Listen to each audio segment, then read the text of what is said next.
Well, good morning, guys. Yeah, imagine this scenario. You're here at the Virginia Beach oceanfront. You're enjoying a day in the water, but all of a sudden you go under and a lifeguard has to pull you out while you're safe and you're able to come back on land and you feel okay. But hours later, you start feeling some symptoms and then you end up drowning. Now, this scenario isn't meant to scare you, but it's meant to tell you about something called dry drowning that actually affects 1 out of 50 people who drown. Doctors say that knowing about the symptoms of dry drowning or delayed drowning will ensure that everyone who makes their way to the beach or into a pool this summer will be safe. So again, to make sure that this doesn't happen to you or someone you love, keep an eye out for these signs after you come out of the water.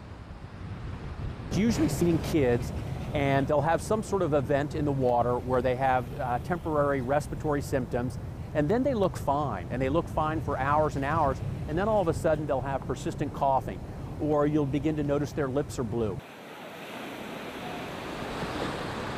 Now, while typically this happens in small children, it can happen at any age. For Virginia Beach Fire and Rescue, they say they evaluate every single person they pull out of the ocean, and if they take in any significant amount of water, they're then treated at the hospital. Now, again, we do want to say that this is very rare, and most of the times when people are sent to the hospital, it's just as a precaution. But again, just to make sure that your time out here at the beach is enjoyable and safe, we want you to know about dry drowning. You can find out more about that on our website, WTKR.com. And a little bit later on News 3 this morning, we're going to talk about some other ways that you can stay safe this summer, particularly at your backyard.